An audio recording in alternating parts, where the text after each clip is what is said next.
ಎಲ್ಲ ನನ್ನ ಪ್ರೀತಿ ಕಂಡಿಗರು ಪ್ರಸನ್ನ ಧನುಷ್ ಯೂಟ್ಯೂಬ್ ಚಾನಲ್ಗೆ ಸ್ವಾಗತ ಗೈಸ್. ಬಿಗ್ ಬಾಸ್ ಕಡೆಯಿಂದ ಎರಡನೇ ಪ್ರೋಮೋ ಬಿಟ್ಟಿದ್ದಾರೆ. ಈ ಪ್ರೋಮೋದಲ್ಲಿ ಮನೆಯಲ್ಲಿ ಇವಾಗ ಡಬಲ್ ಎಲಿಮಿನೇಷನ್ ಆಗ್ತಾ ಇದೆ. ಸೊ ಈ ಪ್ರೋಮೋ ರಿವ್ಯೂ ಮಾಡೋಣ. ಅಂಡ್ ಅದಕ್ಕಿಂತ ಮುಂಚೆ ಇನ್ನೂ ಚಾನಲ್ ಸಬ್ಸ್ಕ್ರೈಬ್ ಮಾಡ್ಕೊಂಡಿಲ್ಲ ಅಂದ್ರೆ ದಯವಿಟ್ಟು ಇವಾಗಲೇ ಸಬ್ಸ್ಕ್ರೈಬ್ ಮಾಡ್ಕೊಳ್ಳಿ. ನಿಮ್ಮ ಪ್ರಕಾರ ಈ ವಾರ ಯಾರು ಮನೆಯಿಂದ ಆಚೆ ಹೋಗಬೇಕು ದಯವಿಟ್ಟು ಕಮೆಂಟ್ ಮಾಡಿ, ಓಕೆನಾ? ಸೊ ಗೈಸ್, ಬಿಗ್ಗೆಸ್ಟ್ ಟ್ವಿಸ್ಟ್ ಕೊಟ್ಟಿದ್ದಾರೆ ಅಂತ ಹೇಳ್ಬೋದು ಬಿಗ್ ಬಾಸ್ ಅವರು. 3 ವಾರದಿಂದ ಏನು ಎಲಿಮಿನೇಷನ್ ಇರ್ತಿರ್ಲಿಲ್ಲ. ಐ ಥಿಂಕ್ ಲಾಸ್ಟ್ ವೀಕ್ ಅಲ್ಲಿ ಡಬಲ್ ಎಕ್ಸ್ಪೆಕ್ಟೇಷನ್ ಗಳು ಹೋಗಿದ್ದು. ನಾನು ಅನ್ಕೊಂಡಿದ್ದೆ ಮೇ ಬಿ ಈ ವೀಕ್ ಇಂದ ಒಬ್ಬರು ನೆಕ್ಸ್ಟ್ ವೀಕ್ ಇಂದ ಒಬ್ರು ಹೋಗ್ತಾರೆ ಅಂತ ಅನ್ಕೊಂಡಿದ್ದು. ಸೊ ಬಟ್ ಇಲ್ಲಿ ಸರ್ಪ್ರೈಸಿಂಗ್ ಆಗಿಟ್ಟಿದ್ದಾರೆ. ಅದು ಸುದೀಪ್ ಸರ್ ಇಲ್ದೇನೆ ಡಬಲ್ ಎಲಿಮಿನೇಷನ್ ಮಾಡ್ತಾ ಇರೋದು. ಅಂಡ್ ಇವತ್ತು ಕೂಡ ಒಂದು, ನಾಳೆ ಒಂದು, ಇವತ್ತು ನಾಳೆ 2 ದಿವಸ ಒಂದೊಂದು ಎವಿಕ್ಷನ್ ಆಗುತ್ತೆ, ಓಕೆನಾ ಗೈಸ್? ಆಕ್ಚುಲಿ ನೀವು ಶಾಕ್ ಆಗ್ತೀರಾ ಫಸ್ಟ್ ಯಾರು ಹೋದ್ರು ಅಂತ ಕೇಳಿದ್ರೆ. ಆಕ್ಚುಲಿ ಅದು ಫುಲ್ ಕಂಪ್ಲೀಟ್ ಆಗಿ ವಿಡಿಯೋ ನೋಡಿದ್ರೆ ಒಂದು ಎಷ್ಟು ಎಕ್ಸ್ಪ್ಲೇಷನ್ ಕೊಡ್ತೀನಿ ಅವ್ರು ಯಾಕೆ ಹೋದ್ರು, ಏನು ಎತ್ತಕತ್ತೆ ಅಂತ. ಫಸ್ಟ್ ನೀವು ಲೈಕ್ ಮಾಡ್ಬಿಡಿ ಈ ವಿಡಿಯೋಗೆ. ನಿಮ್ಗೆ ಏನ್ ಅನ್ಸುತ್ತೆ ಡಬಲ್ ಎಲಿಮಿನೇಷನ್ ಯಾರು ಆಗ್ಬೋದು ನೀವು ಕಮೆಂಟ್ ಮಾಡಿ ತಿಳಿಸಿ. ಫಸ್ಟ್ನೇದಾಗಿ ಇವಾಗ ಒಳಗಡೆ ಬಿಗ್ ಬಾಸ್ ಅಲ್ಲಿ ಕಲರ್ಸ್ ಕನ್ನಡ ಸೀರಿಯಲ್ ಅಂತ ಭಾಗ್ಯಲಕ್ಷ್ಮಿ ಸೀರಿಯಲ್ ಅವರು ಎಂಟ್ರಿ ಕೊಡ್ತಾರೆ. ಅದಾಗಿದ ತಕ್ಷಣ ಹಿಂದೆನೆ ನಮ್ಮ KD ಟೀಮ್ ಆದಂತ ವಿಜಯ್ ಪ್ರೇಮ್ ಸರ್ ಮತ್ತೆ ರೇಷ್ಮಾ ಅವರು ಬರ್ತಾರೆ ಒಳಗಡೆ. ಸೊ ಎಂಟ್ರಿ ಕೊಟ್ಟ ಮೇಲೆ ಅಣ್ಣ ಫಸ್ಟ್ ಟೈಮ್ ನಮ್ಮ ಕ್ಯಾಪ್ಟನ್, ನಾನೇ ಕ್ಯಾಪ್ಟನ್ ಅಣ್ಣ ಅಂತ ಹೇಳ್ತಾರೆ. ಸೊ ಐ ಥಿಂಕ್ ಕ್ಯಾಪ್ಟನ್ ಆದಂತ ಖುಷಿಗೆ ನಾನು ಮನೆಯೊಳಗೆ ಬರಲ್ಲ, ಪಾಚೆ ಹೋಗ್ಬಿಡ್ತೀನಿ ಅಂತ ಹೇಳ್ತಾರೆ. Guys, Gilli officially captain confirm. ನಿನ್ನೆ ಒಂದಷ್ಟು ರೂಮರ್ಸ್ ಗಳು ಬಂತು, ಕಾವ್ಯ ಅವ್ರು ಸ್ಯಾಕ್ರಿಫೈಸ್ ಮಾಡ್ತಾರೆ, ಅದು ಏನಿಲ್ಲ. ಗಿಲ್ಲಿ ಕ್ಯಾಪ್ಟನ್ ಗೈಸ್, ಏನು ತಲೆ ಕೆಡ್ಸ್ಕೊಳಕ್ ಹೋಗ್ಬೇಡಿ. ಇದಾಗಿದ ತಕ್ಷಣನೇ ಮನೆ ಒಳಗಡೆ ಎಂಟ್ರಿ ಕೊಟ್ಟಾಗ ಫಸ್ಟ್ ಇವರು ಫನ್ ಮಾಡ್ತಾರೆ ಅಂತ ಅನ್ಕೊಂಡ್ವಿ. ಇಲ್ಲ, ಕ್ರಿಸ್ಮಸ್ಗೆ ಏನೋ ಗಿಫ್ಟ್ ಆಗಿದೆ ಅಂದ್ಬಿಟ್ಟು ಡಬಲ್ ಎಲಿಮಿನೇಷನ್ ಅಂತ ಅನೌನ್ಸ್ಮೆಂಟ್ ಮಾಡ್ತಾರೆ. ಫ್ಯಾಮಿಲಿ ವೀಕ್ ಅಂತ ಇದನ್ನ ಲೈಕ್ ಹಿಂಗೆ ಎಳಿತಾರೆ ಪರದೇನ. ಅವಾಗ ಲೈಕ್ ಗಿಲ್ಲಿಯವರು ಎಳಿತಾ ಇದಾರೆ. ಅಲ್ಲಿ ಡಬಲ್ ಎವಿಕ್ಷನ್ ಅಂತ ಇರುತ್ತೆ. ಅಂದ್ರೆ ಇವತ್ತೊಂದು ನಾಳೆ ಒಂದು ಎಲಿಮಿನೇಷನ್ ಪಕ್ಕ ಇದ್ದೇ ಇರುತ್ತೆ ಅಂತ ಇಲ್ಲಿ ಕನ್ಫರ್ಮ್ ಆಯ್ತು. ಅಂಡ್ ಇದಾದ್ಮೇಲೆ ಲೈಕ್ ಇಲ್ಲಿ ಪ್ರೇಮ್ ಸರ್ ಸ್ವಲ್ಪ ಅದು ಎಲಿಮಿನೇಷನ್ ಎಲ್ಲ ಒಂದಷ್ಟು ಆಕ್ಟಿವಿಟೀಸ್ ಇಡ್ತಾರೆ. ಒಂದು ಕಪ್ಪಲ್ಲಿ, ಕಾಫಿ ಕಪ್ಪಲ್ಲಿ ಅದು ನೀರು ಹಾಕಿದ ತಕ್ಷಣ ಡೇಂಜರ್ ಅಂತ ಬರ್ತಾ ಇದೆ. ಇಲ್ಲಿ ಅಶ್ವಿನಿ ಅವ್ರು ಕಾಣಿಸ್ತಾ ಇದ್ದಾರೆ, ರಕ್ಷಿತ್ ಅವ್ರು ಕಾಣಿಸ್ಕೊಂಡಿದ್ದಾರೆ. ಈ ಕಡೆ ನೋಡಿದ್ರೆ ಇನ್ನೊಂದು ಇದರಲ್ಲಿ ಪ್ರೋಮೋದಲ್ಲಿ ಒಂದು ಡೇಂಜರ್ ಝೋನ್ ಅದು ಲೈಕ್ ಸ್ಪ್ರೇ ಹೊಡಿತಾ ಇದ್ರೆ ಅಲ್ಲೂ ಕೂಡ ಡೇಂಜರ್ ಅಂತ ಬರ್ತಾ ಇದೆ. ಸ್ಯಾಟರ್ಡೇ ಒಂದು ಇವೆಂಟ್ ಮಾಡಿದ್ದಾರೆ. ಅದು ಸ್ಯಾಟರ್ಡೇ ಮತ್ತೆ ಅಶ್ವಿನಿ ಮೇಡಮ್ ಮತ್ತೆ ಸೂರಜ್ ಅವ್ರ ಪಕ್ಕದಲ್ಲಿ ಕೂತ್ಕೊಂಡಿರೋದು. ಅದಕ್ಕೆ ಬಿಸಿನೀರು ಹಾಕ್ತಾ ಇದ್ರೆ ಡೇಂಜರ್ ಅಂತ ಇಬ್ರಿಗೂ ಕೂಡ ಬರ್ತಾ ಇದೆ. ಇನ್ನೊಂದ್ ಕಡೆ ರಕ್ಷಿತಾ, ಇನ್ನೊಂದ್ ಕಡೆ ಲೈಕ್ ಸ್ಪಂದನ ಬರ್ತಾ ಇದೆ ಇಲ್ಲಿ ಆಕ್ಚುಲಿ. ಸೊ ಇಲ್ಲಿ ಬಂದಾಗ ಸ್ಪಂದನದು ಕೂಡ ಡೇಂಜರ್ ಅಂತ ಕಾಣಿಸ್ಕೊಳ್ತಾ ಇದೆ. ರಕ್ಷಿತಾದು ಕೂಡ ಇವತ್ತು ಡೇಂಜರ್ ಅಂತ ಬರ್ತಾ ಇದೆ. ಮೇ ಬಿ ಅದು ನಾಳೆ ಎಪಿಸೋಡ್ ಅಲ್ಲಿ ಸೇಫ್ ಆಗ್ಬೋದು ಅಂತ ಅನಿಸ್ತಾ ಇದೆ. ಬಟ್ ಇವಾಗ ಒಂದು ಥಿಂಗ್ ಏನಂತಂದ್ರೆ ಐ ಥಿಂಕ್ ಆಲ್ಮೋಸ್ಟ್ ಫಸ್ಟ್ ಇವಾಗ ಡಬಲ್ ಎಲಿಮಿನೇಷನ್ ಅಲ್ಲಿ 3-4 ಜನ ಉಳ್ಕೊಂಡಿರ್ತಾರೆ ಬಾಟಮ್ 4 ಅಲ್ಲಿ.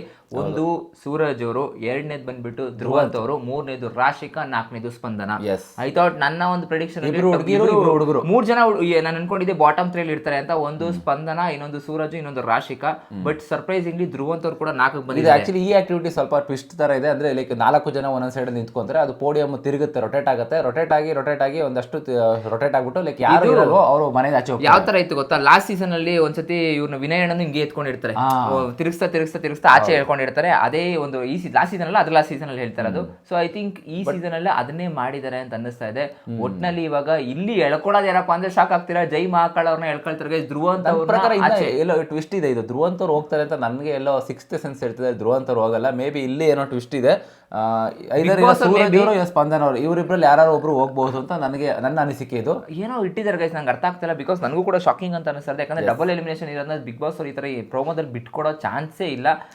ಮತ್ತೆ ಧ್ರುವಂತ್ ಅವರ ಗ್ರಾಫ್ ತುಂಬಾ ಹೈ ರೈಸ್ ಆಗ್ತಿತ್ತು, ತುಂಬಾ ಚೆನ್ನಾಗಿ ಗೇಮ್ ಮಾಡ್ಕೊಂಡು ಪಾಸಿಟಿವ್ ಆಗ್ತಾರೆ. ಯಾಕೆ ಸಡನ್ಲಿ ಈ ತರ ಡಬಲ್ ಎಲಿಮಿನೇಷನ್ ಅನ್ನೋದು ಒಂದು ಹೆಸರಲ್ಲಿ ಲೈಕ್ ಧ್ರುವಂತ್ ಎತ್ತಿರೋದು? ಗೈಸ್ ಏನ್ ಅನ್ಸುತ್ತೆ ನಿಮ್ಗೆ? ಇದು ಫೇರ್ ಅನ್ಸುತ್ತೆ ಧ್ರುವಂತ್ ಅವ್ರನ್ನ ಎಲಿಮಿನೇಟ್ ಮಾಡಿದ್ರು? ನೀವು ಕಮೆಂಟ್ ಮಾಡಿ ತಿಳಿಸಿ. ಸೊ ಮೇ ಬಿ ವೋಟಿಂಗ್ ಅನ್ನೋದು ಕಮ್ಮಿ ಬಂದಿದೆ ಅಂತ ಅನ್ಕೊಳ್ತೀನಿ. ನನಗೆ ಅದು ಗೊತ್ತಿಲ್ಲ. ವೋಟಿಂಗ್ ಮುಖಾಂತರನೇ ಎಷ್ಟೊಂದ್ಸತಿ ಇವ್ರು ಸೇವ್ ಮಾಡ್ತಾರೆ ನಮಗೂ ಗೊತ್ತಿದೆ. ಬಟ್ ಅಂದ್ರೆ ವೋಟಿಂಗ್ ಮುಖಾಂತರನೇ ಎಷ್ಟು ಜನ ಡಿಸರ್ವಿಂಗ್ ಇರೋರ್ನ ಮನೆ ಒಳಗಡೆ, ಅನ್ಡಿಸರ್ವಿಂಗ್ ಇರೋರ್ನು ಕೂಡ ಮನೆ ಒಳಗಡೆ ಇಟ್ಕೊಂಡಿರೋದು ಕೂಡ ನಮ್ ಅದು ಚೆನ್ನಾಗಿ ಗೊತ್ತಿದೆ. ಬಟ್ ಬಿಗ್ ಬಾಸ್ ಅವ್ರು ಏನ್ ಪ್ಲಾನ್ ಮಾಡಿದ್ದಾರೆ, ಏನೋ ಟ್ವಿಸ್ಟ್ ಇಟ್ಟಿದ್ದಾರೆ ಗೈಸ್, ಇದಂತೂ ಪಕ್ಕಾ ಫಿಕ್ಸ್ ಮಾಡ್ಕೊಳ್ಳಿ, ಓಕೆನಾ? ಡಬಲ್ ಎಲಿಮಿನೇಷನ್ ಇರಲ್ಲ. ಮೇ ಬಿ ಒಂದು ಎಲಿಮಿನೇಷನ್ ಇರುತ್ತೆ, ಅದು ಗೊತ್ತಾಗುತ್ತೆ ಏನು ಎತ್ತಾಕತ್ತೆ ಅಂತ. ಮೇ ಬಿ ಕ್ರಿಸ್ಮಸ್ ಇದು ಅಂತ ಅಂದ್ಬಿಟ್ಟು ವಾಪಸ್ ಕರ್ಕೊಂಡ್ ಬರ್ತಾರ. ಇಲ್ಲ ಅಂತಂದ್ರೆ ನೆಕ್ಸ್ಟ್ ವೀಕ್ ಅಲ್ಲಿ ಡಬಲ್ ಎಲಿಮಿನೇಷನ್ ಇಡ್ಬೋದಾ? ಈ ವೀಕಲ್ಲಿ ಏನು ಎಲಿಮಿನೇಟ್ ಮಾಡಿದೆ ಸುದೀಪ್ ಸರ್ ಇಲ್ದೇನೆ, ಆ ಒಂದು ಟ್ವಿಸ್ಟ್ ಕೊಡ್ಬೋದಲ್ಲ? ನ್ಯೂ ಇಯರ್ ಇದೆ, ಸೊ ಅದಕ್ಕೋಸ್ಕರ ನೀವು ಏನು ತಲೆ ಕೆಡ್ಸ್ಕೊಳಕ್ ಹೋಗ್ಬಿಡಿ. ನೆಕ್ಸ್ಟ್ ಸುದೀಪ್ ಸರ್ ಬಂದಾಗ ಅಲ್ಲಿ ನ್ಯೂ ಇಯರ್ ಸೆಲೆಬ್ರೇಟ್ ಮಾಡಿ ಇಬ್ರು ಡಬಲ್ ಎಲಿಮಿನೇಷನ್ ಮಾಡಬಹುದಲ್ವಾ? ಮೇ ಬಿ ಅದು ಪಾಸಿಬಿಲಿಟೀಸ್ ಇದೆ. ಅಂಡ್ ಆಕ್ಚುಲಿ ಇಲ್ಲಿ ಈಗ ರೇಷ್ಮಾ ಅವರು ಮತ್ತೆ ಪ್ರೇಮ್ ಸರ್ ಏನಕ್ಕೆ ಬಂದಿದ್ದಾರೆ ಅಂತ ನೆನ್ನೆ ಅಪ್ಡೇಟ್ ಕೊಟ್ಟಿದ್ವಿ. ಆ ಟೀಮ್ ಅಂತ ಒಂದು ಸಾಂಗ್ ಕೂಡ ಲೈಕ್ ನಿಮ್ಗೆ ರೀಸೆಂಟ್ ಆಗಿ ಗೊತ್ತಿದೆ, ಆ ಸಾಂಗ್ ರಿಲೀಸ್ ಆಗಿದೆ. ಆ ಸಾಂಗ್ ರಿಲೀಸ್ ಇಂದ ಇಲ್ಲೂ ಕೂಡ ಮಾಡ್ತಾರೆ. ಅದು ಬ್ರದರ್ಸ್ ಸಾಂಗ್, ಆಕ್ಚುಲಿ ಬ್ರದರ್ಸ್ ಒಂದು ಸಾಂಗ್ ಇದೆ. ಸೊ ಚೆನ್ನಾಗಿದೆ ಆಕ್ಚುಲಿ ಅದು. ಗೈಸ್ ಚೆನ್ನಾಗಿದೆ, ಸಾಂಗ್ ಚೆನ್ನಾಗಿದೆ. ಟ್ವಿಸ್ಟ್ ಕೂಡ ಟ್ವಿಸ್ಟ್ ಕೊಡ್ತಾ ಇದ್ದಾರೆ ಬಿಗ್ ಬಾಸ್ ಅವರು. ಬಟ್ ಅನ್ಕೊಂಡಿಲ್ಲ ನಾನು ಈ ಲೆವೆಲ್ಗೆಲ್ಲ ಟ್ವಿಸ್ಟ್ ಕೊಡ್ತಾರೆ ಅಂತ. ಎಲಿಮಿನೇಷನ್ ಏನ್ ಅನ್ಕೊಂಡೆ ಗೊತ್ತಾ, ಸ್ಯಾಟರ್ಡೇ ಬಂದ್ಬಿಟ್ಟು ಪ್ರೇಮ್ ಸರ್ ಎಲ್ಲ ಒಂದಿನ ಅಲ್ಲೇ ಮನೇಲಿ ಉಳ್ಕೊಂಡು ನಾಳೆ ಏನೋ ಒಂದು ಇವೆಂಟ್ ಮಾಡ್ತಾರೆ, ಅದರಿಂದ ಒಬ್ಬರನ್ನ ಅವರೇ ಹೋಗ್ಬೇಕಾದ್ರೆ ಕರ್ಕೊಂಡು ಹೋಗ್ತಾರೆ ಅಂತ ಅನ್ಕೊಂಡ್ವಿ. ಬಟ್ ಇಲ್ಲಿ ಸ್ವಲ್ಪ ಟ್ವಿಸ್ಟ್ ನ ಕೊಟ್ಟಿದ್ದಾರೆ ಬಿಗ್ ಬಾಸ್ ಅವರು. ಗೈಸ್ ನಿಮ್ಗೆ ಅನ್ಸುತ್ತೆ ಈ 4 ಜನರಲ್ಲಿ ಯಾರು ಹೋಗ್ಬೋದು? ನನ್ನ ಪ್ರಕಾರ ರಾಶಿಕಾ ನನಗೆ ಧ್ರುವಂತ್ಗೆ ನನಗೆ ಈ ಒಂದು ಸಿಚುವೇಶನ್ ಹೋಗಿ ನಿಂತ್ಕೋತಾರೆ ಅಂತ ನಾನು ಅನ್ಕೊಂಡಿರಲಿಲ್ಲ.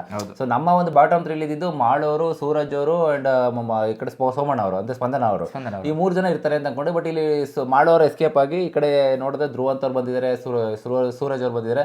ಸೊ ಈ ಕಡೆ ಏನಂತಂದ್ರೆ ಮಾಲೂಣ್ಣಂಗೆ ಅತಿ ಹೆಚ್ಚು ಓಟ್ ಬಂದ್ಬಿಟ್ಟಿದೆ, ಮೇ ಬಿ ಮಾಲೂಣ್ಣಂಗೆ ಓಟ್ ಬಂದ್ಬಿಟ್ಟಿದೆ. ಸೊ ಸ್ಪಂದನ, ಸೂರಜು, ರಾಶಿ ಅವರು ಜೊತೆಗೆ ಇವರು ಯಾರು ಧ್ರುವಂತ್ ಅವರು ಅತಿ ಕಮ್ಮಿ ಓಟ್ ಬಂದಿದೆ ಅಂತ ಅನ್ಕೊಳ್ತೀನಿ. ಫ್ಯಾನ್ ಬೇಸ್ ಕಂಪೇರಿಟಿವ್ಲಿ ಅದರ್ಸ್ ಕಿತ್ತ ಅನ್ನೋದು ಇವ್ರು ಸ್ವಲ್ಪ ಕಮ್ಮಿ ಇದೆ ಅಂತ ಅನ್ಸುತ್ತೆ. ಸ್ಪಂದನಗೂ ಫ್ಯಾನ್ ಬೇಸ್ ಇತ್ತು, but I don't know bottom 3 ಅಲ್ಲಿ ಬರ್ತಾ ಅವ್ರು ಆಕ್ಚುಲಿ ನಾನು ಅನ್ಕೊಂಡಿದ್ದಾರೆ ಅಂದ್ರೆ ತೆಗಿಯಾಗಿ ಡಿಸೈಡ್ ಮಾಡ್ಕೊಂಡ್ಬಿಟ್ಟಿದ್ದಾರೆ ಅಂತಾನೆ ಅನ್ಕೊಂಡೆ ಆಕ್ಚುಲಿ. ಯಾಕಂದ್ರೆ ಕ್ಯಾಪ್ಟನ್ಸಿ ಕಿತ್ಕೊಂಡ್ರು, ಅದಾಗಿದ ತಕ್ಷಣ ನೆಕ್ಸ್ಟ್ ವೀಕ್ ಅಲ್ಲಿ ಡೈರೆಕ್ಟ್ ನಾಮಿನೇಷನ್ ಎಲ್ಲಾರನ್ನೂ ಕೂಡ ಮಾಡ್ತಾರೆ ಬಿಗ್ ಬಾಸ್ ಅವರು, ಒಂದು ಟ್ವಿಸ್ಟ್ ನ ಇಟ್ಬಿಟ್ಟು. ಸೊ ಈ ಒಂದು ಪ್ರಕ್ರಿಯೆ ನೋಡ್ತಾ ಇದ್ರೆ ತೆಗಿತಾರೆ ಅಂತ ಅನ್ಕೊಂಡ್ವಿ, ಬಟ್ ಬಿಗ್ಗೆಸ್ಟ್ ಟ್ವಿಸ್ಟ್ ನ ಕೊಟ್ಟಿದ್ದಾರೆ. ಅದೇ ಒಂದಂತೂ ಫಿಕ್ಸ್ ಗೈಸ್, ಆಕ್ಚುಲಿ ಒಂದು ಕ್ಯಾಂಡಿಡೇಟ್ ನನ್ಗನ್ಸ್ತಾರ ಏನಂತಂದ್ರೆ ಮೇ ಬಿ ಇಬ್ಬರಲ್ಲಿ ಒಬ್ರು, ಒಂದು ಸೂರಜು ಇರೋ ಸ್ಪಂದನ, ಇವ್ರಿಬ್ರಲ್ಲಿ 100% ಯಾರೋ ಒಬ್ರು ಹೋಗೇ ಹೋಗ್ತಾರೆ. ಬಟ್ ಧ್ರುವನ್ನ ತೆಗೆದಿದ್ದು ಲಿಟ್ರಲಿ ನನಗೂ ಶಾಕ್ ಆಗ್ತಾ ಇದೆ. ಇದೊಂಥರ ನನಗೂ ಸರ್ಪ್ರೈಸಿಂಗ್ ಆಗ ಅನ್ಸುತ್ತೆ, ಯಾಕಂದ್ರೆ ಗೇಮ್ ಚೆನ್ನಾಗಿ ಆಡ್ತಾರನ್ನ ಇಟ್ಕೊಳ್ಬೇಕಾಗಿತ್ತು ಅಂತ ಅನಿಸ್ತು ನನಗೂ ಪರ್ಸನಲ್ ಆಗಿ. ನಿಮ್ಗೆ ಅನಿಸುತ್ತೆ ಗೈಸ್ ಇದ್ರ ಬಗ್ಗೆ? ಯಾರು ಹೋಗಬಹುದು ನೀವು ಕಮೆಂಟ್ ಮಾಡಿ ತಿಳಿಸಿ. ಬಿಗ್ಗೆಸ್ಟ್ ಟ್ವಿಸ್ಟ್ ನನಗೂ ಕೂಡ ಕೊಟ್ಟಿದ್ದಾರೆ. ಆಕ್ಚುಲಿ ಮನೇಲಿ ಕ್ರಿಸ್ಮಸ್ ಸೆಲೆಬ್ರೇಷನ್ ಕೂಡ ನಡೀತಾ ಇದೆ, ಸೊ ಗಿಫ್ಟ್ ಏನಾದ್ರು ಕೊಡ್ಬೋದು. ಸಾಂತಾ ಮಾತ್ರ ಕಾಣಿಸ್ತಾ ಇಲ್ಲ, ಸೊ ಸ್ಯಾಂಟಾನೇ ಕೇಳಿ ಇವಾಗ ನಮ್ಮ ಪ್ರೇಮ್ ಸರ್ ಇವಾಗ ಮೇ ಬಿ ಇರ್ಬೋದೇನೋ. ಗೈಸ್ ನಿಮ್ಗೆ ಅನಿಸುತ್ತೆ ಇದ್ರ ಬಗ್ಗೆ ಕಮೆಂಟ್ ಮಾಡಿ. ಅಂಡ್ ಇದಾಗಿತ್ತು ಗೈಸ್ ನಮ್ಮ ಒಂದು 2ನೇ ಪ್ರೊಮೋ ರಿವ್ಯೂ. ಸಿಗೋಣ ಮುಂದಿನ ವಿಡಿಯೋದಲ್ಲಿ, ಅಲ್ಲಿ ತನಕ ಬಾಯ್.